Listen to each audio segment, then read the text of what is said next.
Hello students, welcome to my channel.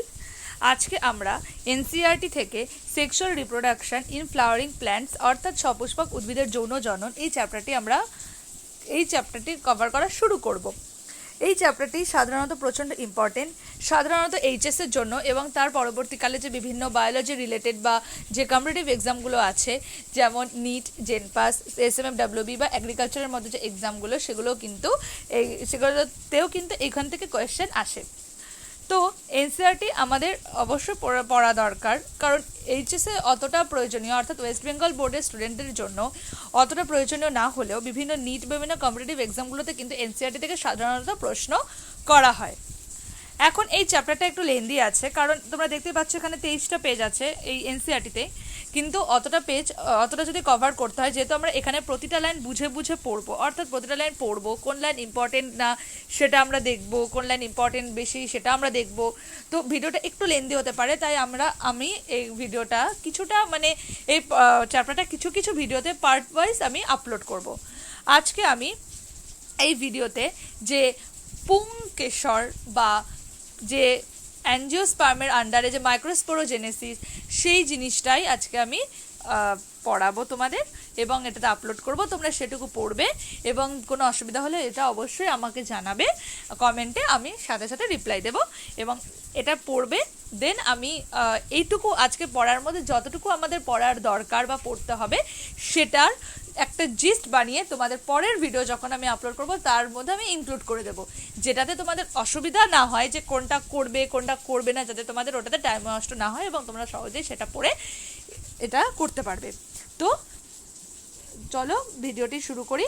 আর যদি আমার video ভালো লাগে প্লিজ একটা লাইক করবে আর একটু সাবস্ক্রাইব করবে, কারণ আমি এরপর থেকে এই টাইপের ভিডিও আমি আপলোড করব, যাতে এনসিইআরটি সহজে তোমাদের কাছে বাংলায় তুলে ধরতে পারি। এবং যদি ভালো না লেগে থাকে তাহলে দেখার জন্য অনেক অনেক ধন্যবাদ।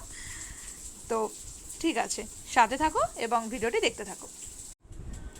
তো স্টুডেন্টস, চলো আমরা আমাদের আজকে পড়া শুরু করি। তো এখানে প্রথমে আছে flower, the organ of angiosperms, fascinating organ of angiosperms, pre-fertilisation, structures and events, double fertilisation, post fertilisation, structures and events and apomixis and polyembryony. এবার পড়া শুরু করি। প্রথমে যেটুকু দেখতে পাচ্ছ, অর্থাৎ এখান থেকে এইটুকু পার্ট, এটা হচ্ছে ইন্ট্রোডাকশন পার্ট। তো ইন্ট্রোডাকশনটা একটু রিডিং দিয়ে নিই আমরা। Are we not lucky that plants reproduce sexually? The myriads of flowers that we enjoy gazing at, the scents and the perfumes that we soar over, the rich colors that attracts us are all there as an aid of sexual reproduction. Flowers do not exist only for us to be used for our own selfishness. All flowering plants show sexual reproduction. তাহলে এখানে কি বলছে এটুকুর মধ্যে, অর্থাৎ আমি এতটা যে করলাম এইটুকুর মধ্যে এখানে সেরকম কিছুই নেই। এটুকুর মধ্যে আছে যে আমরা কি লাকি না যে আমরা যে প্ল্যান্টস সেক্সুয়ালি রিপ্রোডিউস করে, এই অগণিত যে ফ্লাওয়ার আছে যাদের আমরা চারিদিকে দেখি, এনজয় করি, তারপর হচ্ছে তাদের পারফিউম আমাদের অ্যাট্রাক্ট করে, তাদের কালার আমাদের অ্যাট্রাক্ট করে, সেগুলো সব সেক্সুয়াল রিপ্রোডাকশন। এই ফ্লাওয়ার কেবলমাত্র আমাদের সেলফিশনেসের জন্য ইউজ করা হয় না, এই ফ্লাওয়ারিং প্ল্যান্টগুলো কিন্তু তাদের সেক্সুয়াল রিপ্রোডাকশনও কিন্তু ফ্লাওয়ারের মাধ্যমে শো করে। A look at the diversity of the structures of inflorescence, flower and floral parts shows an amazing range of the adaptations to ensure formation of the end products of sexual reproduction, the fruits and seeds. In this chapter, let us understand the morphology, structure and the processes of sexual reproduction in flowering plants and angiosperms. তার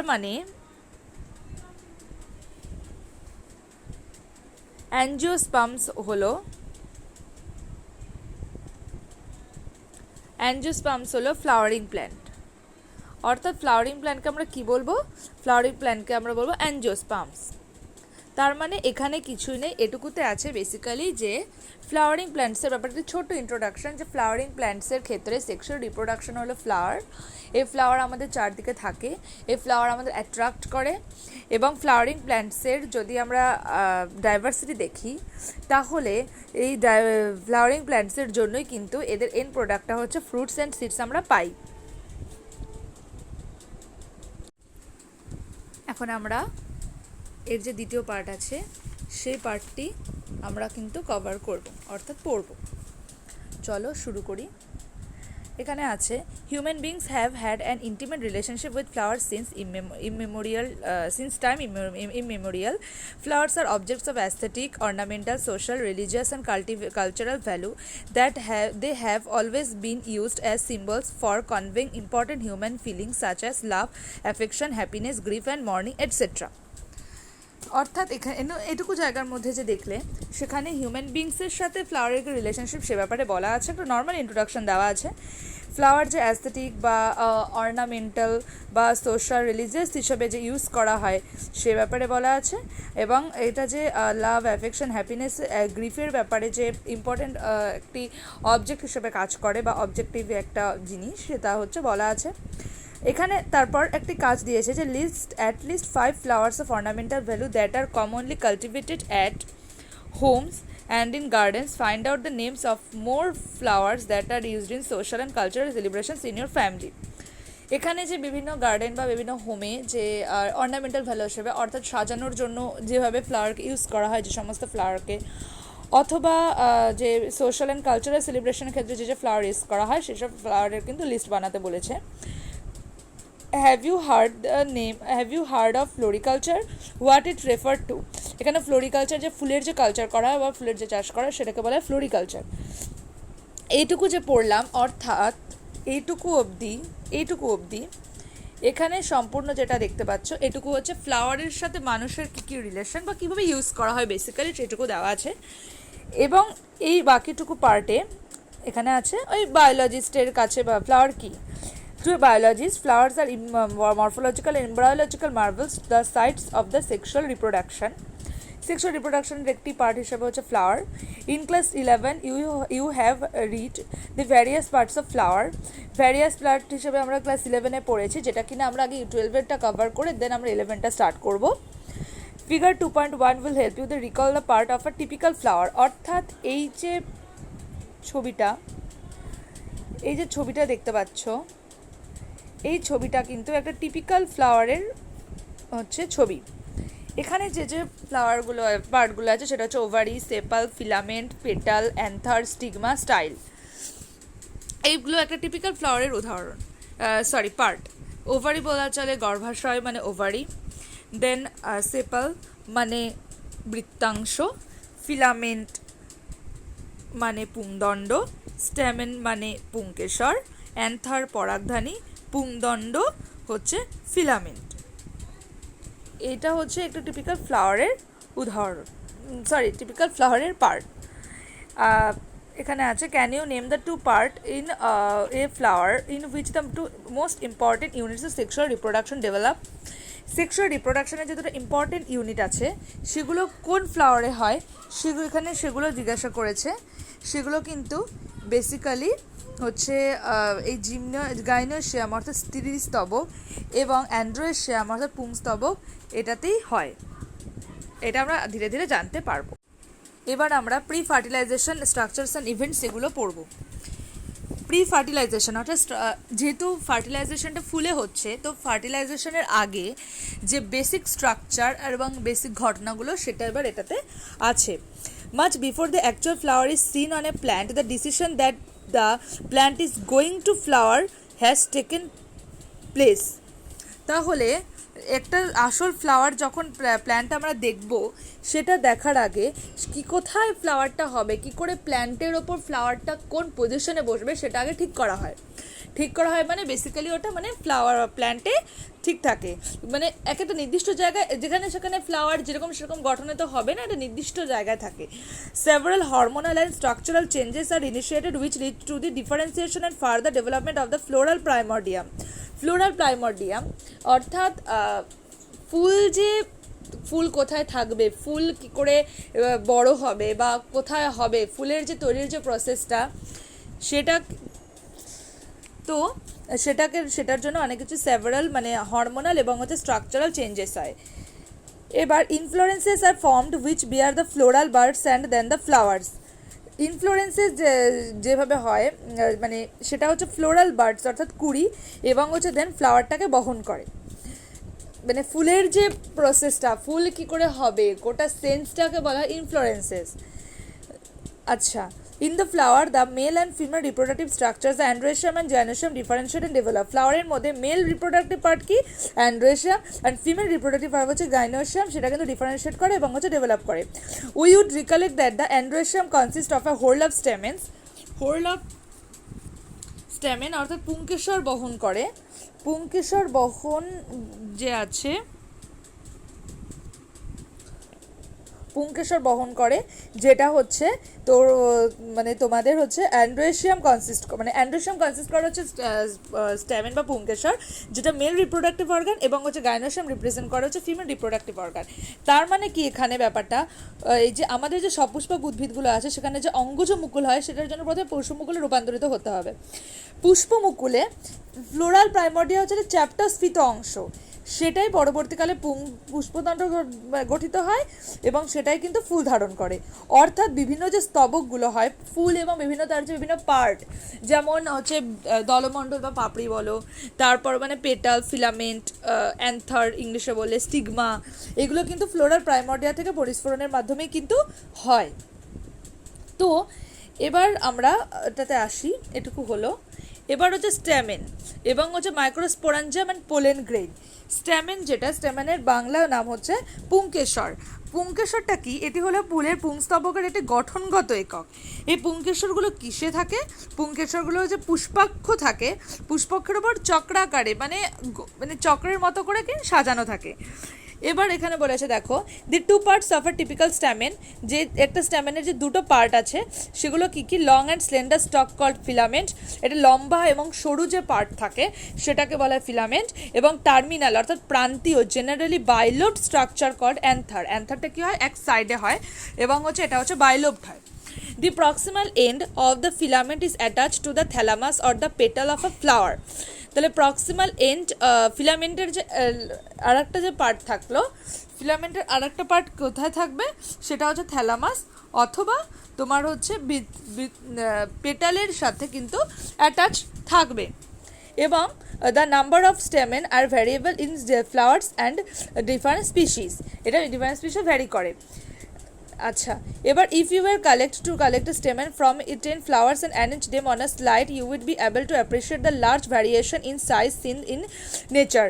Careful observation and each stamen under a dissecting microscope or under making neat diagrams would indicate the range in shape and attachment of anthers in different flowers.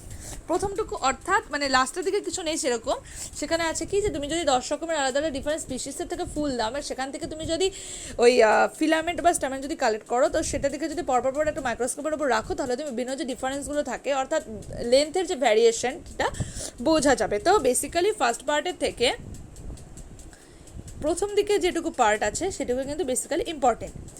এবার আমরা second পার্টে আসি, অর্থাৎ অ্যাঞ্জিওস্পার্মের anther, যেটা anther স্ট্রাকচারে typical angiosperm anther is bilobed, অর্থাৎ bilobed মানে দুটো খণ্ড যুক্ত হয়, with each lobe having two theca that are called ডাইথেকাস।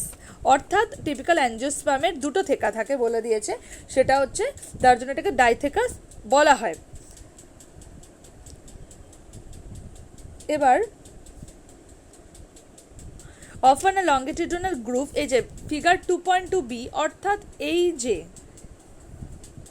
এইটা হচ্ছে ডাইথেকাস, মানে দেখতে পাচ্ছ এইটুকু হচ্ছে অ্যান্থার, ভেতরে আছে pollen sac, pollen grain, pollen sac বা পরাগথলি, পোলেন গ্রেন বা পরাগরেণু, এবং আছে লাইন অফ ডেহিসেন্স।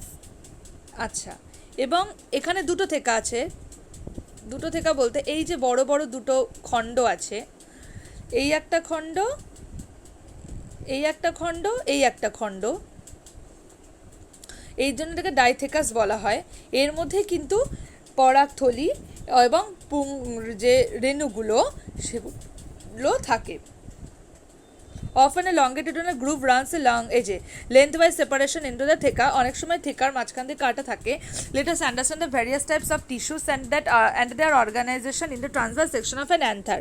Transverse sectionটাকে যদি আমরা যদি transverse section করি, অর্থাৎ এখান থেকে বুঝতে পারবে এখানের মধ্যে যে পরাগরেণু এবং পরাগরেণু মানে অ্যান্থারের মধ্যে পরাগধানীর মধ্যে কি কি টিস্যু কাজ করছে সেটা কিন্তু আমরা বুঝবো। ঠিক আছে, এবার আসি এখানে, এই যে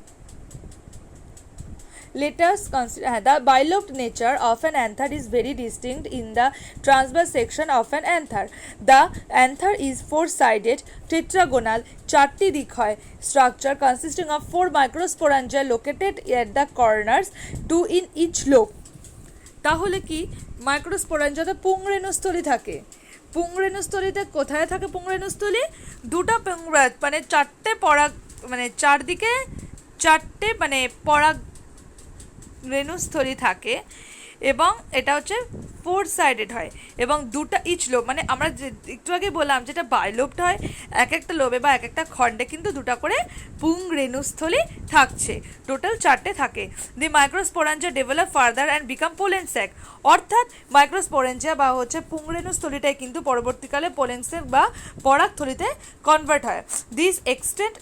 দে extend longitudinally all through the length of the anther and are packed with pollen grains. এবং তারা কি করছে, তারা হচ্ছে এই মানে পরবর্তীকালে আরও হচ্ছে মানে ডেভেলপ করবে, তারা বৃদ্ধি পাবে লঙ্গিটিউডিনালি অর্থাৎ দৈর্ঘ্য বরাবর লম্বালম্বি বৃদ্ধি পাবে এবং এটা হচ্ছে অ্যান্থারটা অর্থাৎ পরাগধানীর সম্পূর্ণটা মিশে যাবে সম্পূর্ণ দৈর্ঘ্য বরাবর এবং তারপর এর মধ্যে পরাগ রেণু অর্থাৎ পোলেন গ্রেনের দ্বারা কিন্তু এগুলো প্যাকড হয়ে যাবে। এবার স্ট্রাকচার অফ মাইক্রোস্পোরাঞ্জিয়াম, স্ট্রাকচার অফ মাইক্রোস্পোরাঞ্জিয়াম বা পুংরেণুস্থলী যে মানে স্ট্রাকচারটা সেটা এবার কিন্তু আমরা দেখব। In a transverse section that atypical microsporangium appears near circular in outline. সাধারণত মাইক্রোস্পোরাঞ্জিয়ামটা আউটলাইন হয়। ও হ্যাঁ, এখানে দেখো তার মানে এই যে পার্টটা অর্থাৎ এই যে স্ট্যামেন মাইক্রোস্পোরাঞ্জিয়াম পোলেন গ্রেন, এখান থেকে ফার্স্ট পার্টের ওইটুকু কটা লাইন এবং সেকেন্ড পার্টটা কিন্তু মোটামুটি জাস্ট এটুকু, তারপর এখান থেকে বেসিক্যালি এতটা কিন্তু আমাদের ইম্পর্টেন্ট লাইন। এবার এটা শুরু করছি। Structure in a transverse section at a typical microsporangium appears near the circular in outline, মোটামুটি কিন্তু এটি গোলাকার হয়। It is generally surrounded by 4 layers, চারটি লেয়ার দিয়ে থাকে এবং লেয়ারগুলো কি কি? Epidermis, endothecium, middle layers and tapetum. Epidermis বা বহিস্তক, এন্ডোথেশিয়াম মধ্যবর্তী স্তর বা middle layer and the tapetum স্তর. The outer 3 wall layers perform the function of protection and help in dehiscence to anther to release the pollen. তাহলে last বাইরের যে তিনটে স্তর অর্থাৎ এপিডার্মিস, এন্ডোথেশিয়াম অ্যান্ড মিডল লেয়ার, এগুলো কী কাজ করছে? এগুলো হচ্ছে ফাংশন মানে প্রোটেকশন দিচ্ছে, অ্যান্থারকে প্রোটেকশন দিচ্ছে বা মাইক্রোস্পোরাঞ্জিয়ামকে প্রোটেকশন করছে এবং অ্যান্থারের যে বিদরণটা হয় অর্থাৎ মানে পরাগধানের যে বিদরণটা হচ্ছে না ডেহিসেন্সটা, সেটাতে হেল্প করে যাতে পোলেনটা বেরোনো যায়। And the innermost the wall layer is tapetum, অর্থাৎ বাইরের যে অর্থাৎ এপিডার্মিস সবার বাইরে, দেন এন্ডোথেশিয়াম, দেন হচ্ছে মিডল লেয়ার, দেন কিন্তু ট্যাপেটাম পড়ছে, ট্যাপেটাম সবচেয়ে ভেতরের স্তর। It nourishes the developing of pollen grain, এটা কি করছে? যেগুলো বৃদ্ধিপ্রাপ্ত হচ্ছে যে পোলেন গ্রেন বা পরাগরেণুগুলো সেগুলোকে নারিশ করছে। Cells of the tapetum process dense cytoplasm and generally have more than one nucleus. ট্যাপেটামের একটা বিশেষত্ব দেওয়া আছে যে ট্যাপেটামগুলো কি হয়? ডেন্স বা ঘন সাইটোপ্লাজম বহন করে এবং এর যে নিউক্লিয়াসগুলো কিন্তু সাধারণত বেশি থাকে, একের বেশি নিউক্লিয়াস থাকে। আচ্ছা, তারপর একটা কোয়েশ্চেন আছে সেটা আর পড়লাম না। When the anther is young, যখন ইয়ং থাকে, a group of compactly arranged homogeneous cells called sporogenous tissue occupies the centre of each মাইক্রোস্পোরাঞ্জিয়াম।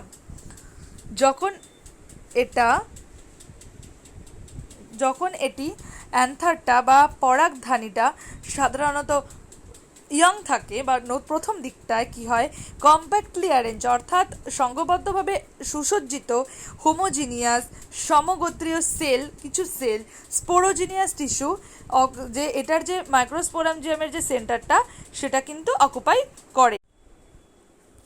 এখন আমরা মাইক্রোস্পোরোজেনেসিস এটা পড়ব। মানে মাইক্রোস্পোরোজেনেসিস হলো পরাগরেণু মাতৃকোষ থেকে যে পরাগরেণুর সৃষ্টি হয় সেটার স্টেপ হলো microsporogenesis. As the anther develops, the cells of the sporogenous tissue undergo meiotic divisions to form microspore tetrads. Sporogenous cells or sporogenous tissue মানে হলো প্রাথমিক রেণুধর যে কোষ হয় সেটা কি হয়, মিওটিক ডিভিশন হয় এবং তারপর মাইক্রোস্পোর টেট্রাডস, মাইক্রোস্পোর মানে রেণু চতুষ্টয়, টেট্রাডস মানে 4 অর্থাৎ রেণু চতুষ্টয় তৈরি করে।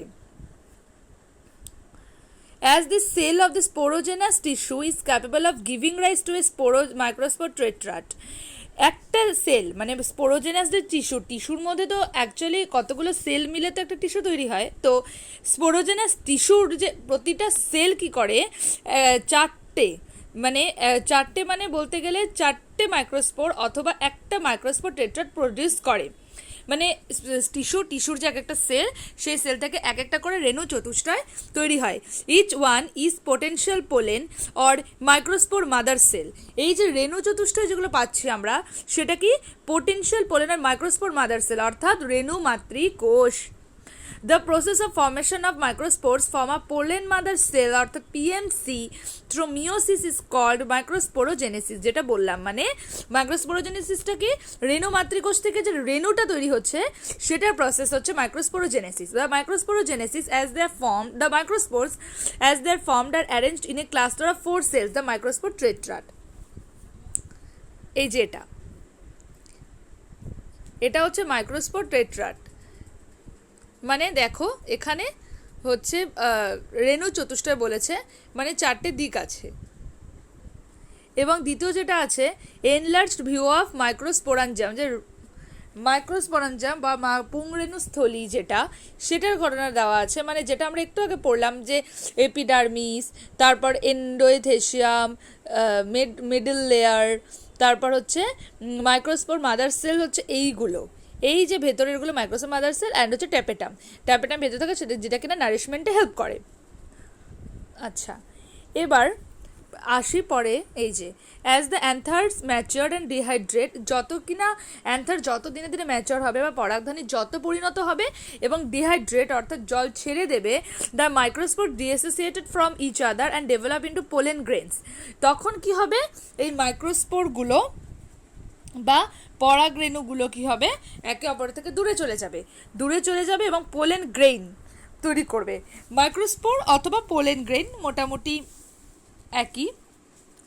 তো ইনসাইড ইচ মাইক্রোস্পোরাঞ্জিয়াম, প্রতিটা যে রেণুস্থলীতে কি হয়, several thousands of microspores or pollen grains are formed. এই যে মাইক্রোস্পোর অথবা পোলেন গ্রেন কিন্তু একই, কারণ মাইক্রোস্পোরটাই কিন্তু পরবর্তীকালে ডেভেলপড হয়ে পোলেন গ্রেনে কনভার্ট হয়। Are formed that are released with the dehiscence of anther. পরবর্তীকালে অ্যান্থারটা বিদরণ যখন হয়ে যাবে, মানে অ্যান্থার যখন ফেটে যাবে, তখন হচ্ছে ওখান থেকে কিন্তু এই তোমার হচ্ছে মাইক্রোস্পোর বেরিয়ে আসবে। আর মাইক্রোস্পোরগুলো কোথায় থাকছে, মাইক্রোস্পোরেঞ্জিয়ামে থাকবে। এবার হচ্ছে পোলেন গ্রেনে আসি। The pollen grain represents the male gametophyte. তাহলে পোলেন গ্রেনগুলো কি করছে, male gametophyte. If you touch the open anthers of hibiscus or any flowers, you could find the deposition of yellowish powdery pollen grains on your fingers. Hibiscus অথবা যে বিভিন্ন flower থাকে, hibiscus একটা ফুলের বিজ্ঞানসম্মত নাম। সেই ফুলটার তুমি যদি ওপেন পরাগধানী বা ওপেন যেটা বিদূরিত হয়ে গেছে বা ফেটে গেছে, সেই পরাগধানীতে তুমি যদি একটু টাচ করো, তাহলে আঙুলের মধ্যে কিন্তু অনেকটা হলুদ কালারের হচ্ছে একটা ডিপোজিশন বা হলুদ কালারের অস্তিত্ব তুমি বুঝতে পারবে, ডিপোজিশন পাওয়া যাবে পোলেন গ্রেইনের। Sprinkle this grains on a drop of water, মানে মানে বেসিক্যালি কি বোঝাতে চাচ্ছে যে পোলেন গ্রেন যেটা সেটা হচ্ছে মেল গ্যামেটোফাইট হয়, পরাগরেণু হচ্ছে মেল গ্যামেটোফাইট, এবং একটা ফুলের মধ্যে যদি একটা বিদরিত বা যেটা ফেটে গেছে পরাগধানীটা, তার মধ্যে যদি হাত দিয়ে দেখা যায় তার মধ্যে হলুদ কালারের হচ্ছে পরাগরেণু থাকে, অর্থাৎ পরাগরেণুর কালার কিন্তু ইয়েলো। স্প্রিঙ্কল দিস গ্রেনস, অর্থাৎ এগুলোকে যদি স্প্রিঙ্কল করা হয় বা একটু ঘষা হয়, যদি on a drop of water taken on a glass slide and observe under, অর্থাৎ একটা গ্লাস স্লাইডের ওপর, যেটা কিনা প্র্যাকটিক্যালি ইউজ করা হয় গ্লাস স্লাইডের ওপর যদি এক গ্লাস জল নিয়ে মানে একটা ড্রপ জল নিয়ে তার ওপর যদি এই গ্রেনগুলোকে বা রেণুগুলোকে যদি একটু ঘষেন দেখা যায় এবং সেটাকে যদি অবজার্ভ আন্ডার মাইক্রোস্কোপের আন্ডারে যদি একটু অবজার্ভ করা হয়, you will really be amazed at the variety of architecture, সেটাকে বিভিন্ন আকৃতির ওপর মানে আকৃতি দেখে তোমরা অবাক হয়ে যাবে। সাইজেস, শেপস, আর্কিটেকচার বলতে কি সাইজ, শেপ, কালার, ডিজাইন সবগুলো কিন্তু এক এক রকম হয়। Seen on the pollen grains from different species, বিভিন্ন ডিফারেন্ট স্পিসিসের এক একটা রকম কালার হয়, ঠিক আছে। পোলেন গ্রেনের জেনারেলি, তার মানে প্রথমে যেটা পড়লাম অর্থাৎ এইটুকু যে জায়গাটা, মানে এটুকু বেসিক্যালি লাগছে, এটুকু সম্পূর্ণ দরকার, আর প্রথম থেকে জাস্ট ফার্স্ট লাইনটা দরকার আমাদের। তারপর হচ্ছে আমরা এখানে চলে আসব, এখানে আছে স্ট্রাকচার, এইটুকু কিন্তু স্ট্রাকচার। আচ্ছা, pollen grains are generally spherical, measuring about 25 to 50 micrometers in diameter. সাধারণত এগুলো গোলাকার হয়, গোলাকার না বৃত্তাকার হয়, এবং এটা সাধারণত হচ্ছে 25 থেকে 50 মাইক্রোমিটারের হচ্ছে এদের ব্যাসার্ধ থাকে। It has a prominent 2 layered wall, এটা স্থায়ী দুটো লেয়ার থাকে। The hard outer layer called the exine is made up of sporopollenin which is one of the most resistant organic material known. তাহলে কি এইখানে এটার যে বাইরের যে লেয়ারটা থাকে, বাইরের শক্ত বাইরের লেয়ারটা, সেটা হচ্ছে এক্সাইন বা রেণু বহিস্তক, যেটা কিনা স্পোরোপোলেনিন দিয়ে তৈরি থাকে, এবং এটাকে which is the most resistant organic material, সবচেয়ে বেশি প্রতিরোধক জৈবিক জিনিস, মানে রেজিস্ট্যান্ট মানে যেটা বাধা দেয় বা প্রতিরোধ করে, অর্গানিক মানে জৈবিক, ম্যাটেরিয়াল মানে বস্তু বা উপাদান। এটি it can withstand with high temperature and strong acids and alkali. সাধারণত কোনো জিনিস অতিরিক্ত তাপমাত্রার সাথে বা অ্যালকালি বা অ্যাসিড বা ক্ষারের মধ্যে কিন্তু বিতাড়িত হয়ে যায় বা নষ্ট হয়ে যায়, কিন্তু এই যে স্পোরোপোলেনিনটা সেটা কিন্তু এটা সহ্য করতে পারে। ইট ক্যান, ওই তো বললামই, no enzyme that degrades the sporopollenin is so far known, কোনো এনজাইমও কিন্তু এটার কোনো ডিগ্রেশন করতে পারে না। Pollen grain exine has prominent apertures called germ pores where sporopollenin is absent. সাধারণত এক্সাইনের ওপরে স্পোরোপোলেনিনটা থাকে, কিন্তু যেখানে যেখানে স্পোরোপোলেনিন অ্যাবসেন্ট থাকে সেখানে জার্ম পোর থাকে বা রেণুরন্ধ্র থাকে। রেণুরন্ধ্রের মধ্যে দিয়ে কিন্তু সাধারণত পরাগনালীটা যায়। The pollen grains are well preserved as fossils because of the presence of স্পোরোপোলেনিন।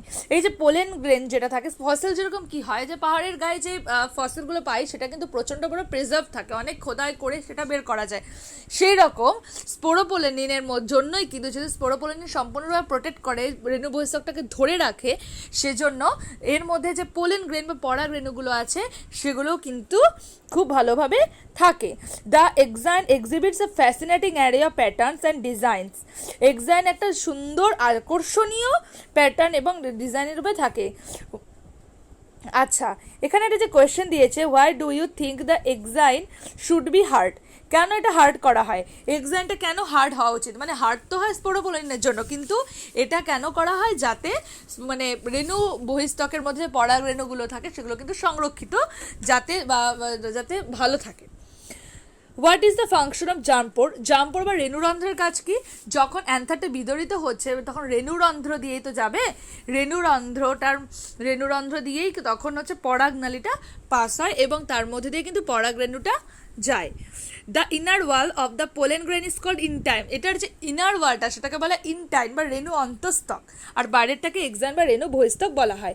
It is a thin and continuous layer made up of cellulose and pectin. তাহলে প্রথমে যে এক্সাইন বললাম সেটা কি হলো, সেটা কিন্তু স্পোরোপোলেনিনতে তৈরি হয় এবং সেটা মোটা হয়, আর এটা হচ্ছে পাতলা হয়, এবং স্পোরোপোলেনিন পাতলা হবে না, এক্সাইন কিন্তু কন্টিনিউয়াস হয় না, ডিসকন্টিনিউয়াস হয়, কারণ ওর মধ্যে জার্মপোর থাকে, কিন্তু এটা হচ্ছে কন্টিনিউয়াস হয় এবং এর মধ্যে কিন্তু কোনো স্পোর থাকে না, এটা সাধারণত সেলুলোজ এবং পেকটিন দিয়ে তৈরি, আর ওটা স্পোরোপোলেনিন দিয়ে তৈরি। এই দুটোই কিন্তু মেনলি ডিফারেন্সেস হয়ে গেল এক্সান আর ইন্টার্নের মধ্যে।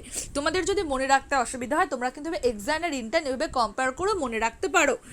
The cytoplasm of pollen grain is surrounded by plasma membrane. এবার পোলেন গ্রেন যেটা, পোলেন গ্রেনে যে সাইটোপ্লাজম থাকে সেটা সাধারণত একটা প্লাজমা মেমব্রেন দিয়ে কিন্তু সারাউন্ডেড থাকে। When the pollen grain is mature it contains two cell. যখন পোলেন গ্রেনটা ম্যাচিওর হয়ে যাচ্ছে তখন সেটার দুটো সেল থাকছে। সেল দুটো কি কি? একটা হচ্ছে ভেজিটেটিভ সেল অ্যান্ড আর একটা হচ্ছে generative cell. The vegetative cell is bigger, has abundant food reserve and a large irregularly shaped nucleus. Vegetative cell যে থাকছে সেটা সাধারণত কি হচ্ছে, সেটা হচ্ছে বড় হয় এবং হচ্ছে ফুড রিজার্ভের জন্য কাজ করে, মানে ফুড রিজার্ভ, যে ফুডগুলো রিজার্ভ করে রাখা থাকে সেগুলোর জন্য এটা হচ্ছে অ্যাবান্ডেন্ট থাকে, মানে প্রচুর ফুড থাকে। অ্যান্ড হ্যাজ ইররেগুলারলি শেপ নিউক্লিয়াস, এবং হচ্ছে মানে ইররেগুলারলি নিউক্লিয়াস থাকছে যখন পোলেন গ্রেন বড় হয়ে যাচ্ছে তখন। And the generative cell is small and floats in the cytoplasm of the vegetative cell. Vegetative সেলের মধ্যে কিন্তু জেনারেটিভ সেল থাকছে। জেনারেটিভ সেল যেটা কিনা হচ্ছে কোনো কিছু জেনারেট করছে সেটা হচ্ছে জেনারেটিভ সেল, আর ভেজিটেটিভ সেল যেটা কিনা খাদ্যটা সংরক্ষণ করছে। আচ্ছা, এবার হচ্ছে স্মল, এ তো বললাম, ইট ইজ স্পিন্ডেল শেপড, অর্থাৎ জেনারেটিভ সেলটা স্পিন্ডেল শেপ হয় তার, অ্যান্ড উইথ ডেন্স সাইটোপ্লাজম, ঘন সাইটোপ্লাজম থাকছে, অ্যান্ড এ নিউক্লিয়াস, একটাই নিউক্লিয়াস থাকছে। ইন ওভার 60% অফ অ্যাঞ্জিওস্পার্মে মানে 60% অফ অ্যাঞ্জিওস্পার্মের মধ্যে pollen grain are shed at this two celled stage. Pollen গ্রেনটা মানে বেশিরভাগ, অর্থাৎ অ্যাঞ্জিওস্পার্ম বা যেটা সপুষ্পক উদ্ভিদের মধ্যে কিন্তু মোটামুটি 60% মতো এরকম উদ্ভিদে পোলেন গ্রেন সাধারণত দুটো সেলড স্টেজেই কিন্তু থাকছে। And in the remaining species, বাকিগুলোর ক্ষেত্রে কী হয়, জেনারেটিভ সেল সাধারণত মাইটোটিক্যালি তোমার ডিভাইড করে যায় to give rise to the two male gametes before pollen grains are shed. Pollen grain বাকি যে সেলগুলোতে সেটা পোলেন গ্রেনের হচ্ছে শেড হওয়ার আগেই হচ্ছে যে জেনারেটিভ সেল থাকে সেটা সাধারণত জেনারেটিভ সেল বা জননকোষ বলা চলে, যে জননকোষের দুটা মাইটোটিক বিভাজিত হয়ে দুটা নিউক্লিয়াস ফর্ম করে। Grains of many species cause severe allergies and bronchial afflictions in some people, often leading to chronic respiratory disorders, asthma, bronchitis, etc. Pollen grain, অনেক স্পিসিসের পোলেন গ্রেনগুলো কি হয়, অ্যালার্জি এবং হচ্ছে ব্রঙ্কাল অ্যাফ্লিকশন অথবা ব্রঙ্কাইলের প্রদাহতে কিছু কিছু মানুষের ব্রঙ্কাইলের প্রদাহর কারণ হয়, যেটা কিনা শেষে ক্রনিক রেসপিরেটরি ডিসঅর্ডারের মতো অ্যাস্থমা বা ব্রঙ্কাইটিসের মতো রোগে পরিণত হতে পারে। It may be mentioned that, এটা মেনশন করা যায় যে parthenium or carrot grass that came into India as a contaminant with imported wheat has become ubiquitous in occurrence and causes pollen allergy. এই যে পার্থেনিয়াম অথবা ক্যারেট গ্রাস যেটা ইন্ডিয়াতে এসেছে ইম্পোর্টেড ওয়েটের একটা উপাদান হিসাবে, সেটা কিন্তু এখন পোলেন অ্যালার্জির কারণ হিসাবে দাঁড়িয়েছে। Pollen grain are rich in nutrients, pollen গ্রেনটা কি হয়, প্রচণ্ড পুষ্টি থাকে বা পোলেন গ্রেনের প্রাচুর্য থাকে পুষ্টিতে। It has become a fashion in recent years to use pollen tablets. এটা কি হয়, পোলেন অ্যাজ ফুড সাপ্লিমেন্টস, বর্তমানে কি হয় রিসেন্ট কিছু বছরে পোলেন ট্যাবলেটটাকে কিন্তু ফুড সাপ্লিমেন্ট হিসেবেও ইউজ করা হচ্ছে। ইন ওয়েস্টার্ন কান্ট্রিজ, পশ্চিমী দেশগুলোতে a large number of pollen প্রোডাক্টের মানে পরাগরেণুর যে প্রোডাক্ট হিসাবে হচ্ছে in the tablet and in the form of tablets and syrups are available in the market. পশ্চিমী দেশগুলোতে কিন্তু ট্যাবলেট এবং সিরাপ হিসাবেও কিন্তু মার্কেটে পাওয়া যাচ্ছে। Pollen consumption has been claimed to increase the performance of athlete's and race horse's এবং অ্যাথলেটদের যেহেতু প্রচণ্ড পরিমাণে পুষ্টির দরকার সেজন্য পোলেন কনজাম্পশনটা প্রচুর পরিমাণে এখন বেড়েছে।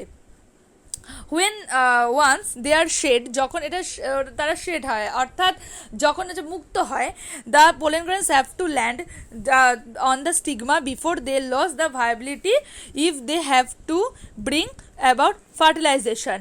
যখন ফার্টিলাইজেশন হতে হবে, যখন তাদের ফার্টিলাইজেশনের জন্য করা হবে, তখন যাদের যাদের তাদের কার্যকর কমে যাওয়ার আগেই বা মানে পোলেন গ্রেন তো নির্দিষ্ট কার্যকর ক্ষমতা থাকে, সেই সময়ের যত মানে লস হওয়ার আগেই তারা স্টিগমাতে নেমে আসে। The period for which pollen grains remain viable is highly variable. Pollen গ্রেনটা কতক্ষণ কার্যকর থাকবে সেটা কিন্তু প্রচণ্ড ভ্যারি করে। And to some extent depends on the prevailing temperature and humidity. আর্দ্রতা এবং টেম্পারেচারের যে এক্সটেনশন অথবা কতক্ষণ থাকবে সেটার ওপরও কিন্তু এই পিরিয়ডটা কিন্তু ভ্যারি করে। In some cereals such as rice, wheat, pollen grains lose viability within 30 minutes of their release. pollen grain যখন রিলিজ হচ্ছে তখন হচ্ছে এই ধান মানে চাল বা ওয়েট এদের মধ্যে কিন্তু পোলেন গ্রেনটা 30 মিনিটের মধ্যে ভায়াবিলিটিটা হারিয়ে ফেলছে।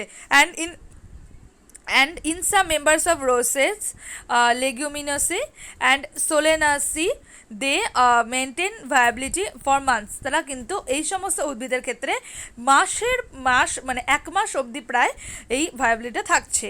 You may have heard of storing semen or sperms of many animals including humans of artificial insemination. Artificial ইনসেমিনেশনের জন্য কিন্তু অনেকে শুনে থাকবে যে কি হয় এক্ষেত্রে হচ্ছে মানে স্টোর করা হয় সিমেন বা স্পাম কিন্তু কালেক্ট করা হয় বা স্টোর করে রাখা হয়। It is possible to store pollen grains of A large number of species for years in liquid nitrogen -196°C। এই যে এটাও পসিবল যখন যেরকম আর কি বিভিন্ন হিউম্যান বা তুমি বিভিন্ন প্রাণীর ক্ষেত্রে যখন সিমেন বা বিভিন্ন যে স্পামগুলো স্টোর করে রাখা হয় সেরকমই এই যে পোলেন গ্রেনগুলোকেও কিন্তু স্টোর করে রাখা পসিবল হয়। আর এটা কখন হয় অনেক লার্জ মানে অনেক স্পিসিসের ক্ষেত্রে কিন্তু সেটা সম্ভব। এটা লিকুইড নাইট্রোজেনে হয় -196°C তাপমাত্রা, যেটাকে কিন্তু আমরা ক্রায়ো প্রিজার্ভেশন বলে থাকি। Such stored pollen can be used as pollen banks similar to seed banks in crop breeding programs. এই যে পোলেনগুলো আছে সেইগুলো কিন্তু কিসে ইউজ করা হয়, পোলেন ব্যাঙ্কে ইউজ করা হয়। যেরকম সিড ব্যাঙ্ক থাকে সেরকম পোলেন ব্যাঙ্কে ইউজ করা হয় এবং হচ্ছে ক্রপ ব্রিডিং প্রোগ্রামেও কিন্তু ইউজ করা হয়। তাহলে স্টুডেন্টস আজকে আমরা বেশি পড়লাম না, আমরা জাস্ট ইন্ট্রোডাকশান এবং এই যে ফ্লাওয়ারের যে অ্যাঞ্জিওস্পার্মের মধ্যে যে প্রি ফার্টিলাইজেশনটা, ফ্লাওয়ারের একটা ইন্ট্রোডাকশন, প্রি ফার্টিলাইজেশন যে স্টেপসগুলো, তারপর স্টেমেন এবং হচ্ছে মাইক্রোস্পোরাজিয়াম অ্যান্ড পোলেন গ্রেন, এই যে চ্যাপ্টারগুলো এই যে পার্টটার হচ্ছে কোন লাইনগুলো সব লাইনগুলো মানে পড়লাম এবং কোন লাইনগুলো ইম্পর্টেন্ট সেগুলো আমরা দেখে রাখলাম। আজকে এটুকুই থাকবে, তোমরা এটুকু ভালো করে দেখো, তোমরা ভিডিওটা শোনো, যদি পারো তাহলে যদি তোমাদের কাছে এনসিইআরটি থাকে তাহলে সেটা পড়ে দেখো। আমার মানে যেটা বললাম আমি সেটা পড়ে যদি তোমাদের সুবিধা হয় তাহলে খুব ভালো হবে। তোমরা সেটা পড়ে দেখো, কোনো অসুবিধা হলে আমাকে কমেন্টে জানাও। আমি পরের ভিডিওতে এই যে পিস্টেল মেগাস্পোরাঞ্জিয়াম এবং এমব্রায়োস্যাক সেই পার্টটা আমরা ডিসকাস করব এবং কি এর মধ্যে ইম্পর্টেন্ট সেটা মোটামুটি পড়বো। এবং পরের ভিডিওতেই আমি এইটুকু যে পার্ট অর্থাৎ এই যে আমি যে 6টা পেজই পড়ালাম, এইটুকু 6টা পেজের মধ্যে যে লাইনগুলো আমাদের ইম্পর্টেন্ট হবে সেই লাইনগুলো নিয়ে আমি একটি ছোট্ট নোট আকারে তোমাদের আমি ইউটিউবে তুলে ধরবো। তোমরা সেই ভিডিওতেও কিন্তু এই পার্টের মধ্যে যেটুকু আমাদের দরকার সেটুকু তোমরা পেয়ে যাবে এবং সেটাতে তোমাদের আরও সুবিধা হবে, তোমরা বুঝতে পারবে কোন কোন লাইনগুলো দরকার কোন লাইনগুলো দরকার নেই। তাহলে আজকে এটুকুই থাকলো। তোমাদের যদি ভালো লেগে থাকে অবশ্যই এই ভিডিওটাতে একটি লাইক করো এবং একটু সাবস্ক্রাইব করো, কারণ আমি এখন থেকে এই টাইপের অর্থাৎ এনসিইআরটি পড়তে যাতে তোমাদের কোনো অসুবিধা না হয় সেজন্য এনসিইআরটির এই রকম চ্যাপ্টারের ভিডিও আমি আপলোড করব এবং অল্প অল্প করেই করব যাতে তোমরা অল্প অল্প করে পড়ে এটা হচ্ছে আত্মস্থ করতে পারো। তাও আবার বলে দিচ্ছি আমি, প্রথমে এই যে পার্টটুকু আছে অর্থাৎ এইটুকু পার্ট নর্মাল ইন্ট্রোডাকশান আছে, তারপর এই পার্টটাতে ফ্লাওয়ারের ব্যাপারে নর্মাল ইন্ট্রোডাকশান আছে, ফ্লাওয়ারের ব্যাপারে এই পার্টের মধ্যে এইটা হচ্ছে মনে রাখতে হবে একটু, আর এখানে কোন কোন পার্টকে কি বলে সেটা মনে রাখবে, এটা টিপিক্যাল ফ্লাওয়ারের পার্ট। এখান থেকে সেরকম কিছু নেই, খালি ফ্লোরিকালচারটা কি এটা একটু মনে রাখলেই হবে, যদিও এটার পার্ট না, এটা আমরা পরে অন্য চ্যাপ্টারে এটা পেয়েই যাব। প্রি ফার্টিলাইজেশন যে স্টেপগুলো আছে সেটার মধ্যে যে লাস্ট লাইনটা আছে সেটা একটু ইম্পর্টেন্ট আছে। তারপর এর পরের পার্টে এখান থেকেই বেসিক্যালি পড়াটা শুরু হয় আমাদের, সেটা হচ্ছে স্টেমেন, মাইক্রোস্পোরাঞ্জিয়াম এবং পোলেন গ্রেইনের যে স্ট্রাকচার সেটা আমাদের ভালো করে মনে রাখতে হবে। এর মধ্যে যে অ্যান্থার, স্টিমেন এই যে পার্টটা আছে সেটা মনে রাখতে হবে। তারপর অ্যান্থারের যে স্ট্রাকচার সেটা মনে রাখতে হবে, পোলেন স্যাক মনে রাখতে হবে, স্ট্রাকচার মনে রাখতে হবে। এবং তারপর এইগুলো মুখস্থ করার দরকার নেই, কিন্তু এগুলো কোনটাকে, এই ছবিগুলো যতটা পারবে মনে রাখবে। এর মধ্যে ট্যাপেটাম স্তরের কাজটাকে শর্ট কোয়েশ্চেন হিসেবে প্রচণ্ড পরিমাণে পরীক্ষাতে দেয়, ইভেন আমাদের এইচএসে তো দেবেই এবং বিভিন্ন কম্পিটিটিভ এক্সামেও দেয়।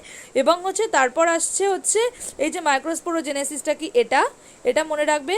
পোলেন গ্রেনটা মনে রাখতে হবে, কিন্তু পোলেন গ্রেনটা বেসিক্যালি এই যে পার্টটা এটা পোলেন গ্রেনেরই ইন্ট্রো হিসেবে দেওয়া আছে, এটা পোলেন গ্রেনেরই ইন্ট্রো হিসেবে দেওয়া আছে। বেসিক্যালি পড়া কিন্তু পোলেন গ্রেনের এখান থেকে শুরু হচ্ছে, এইটুকু পার্ট যেটা পোলেন গ্রেনের স্ট্রাকচার।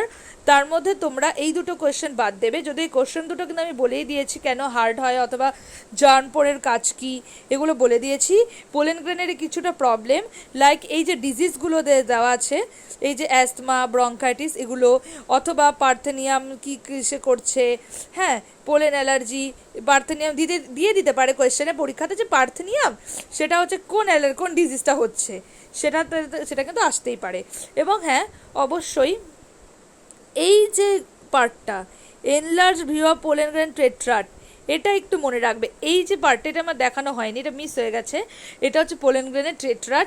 এই যে পার্টগুলো এগুলো হচ্ছে পোলেন গ্রেনের যে শেপগুলো যেটা আমরা পড়লাম যে এক একটা শেপে এক এক রকম পোলেন গ্রেন পাওয়া যায়, সেগুলোর ভ্যারিয়েশন যে থাকে এগুলো সে ভ্যারিয়েশনেরটা।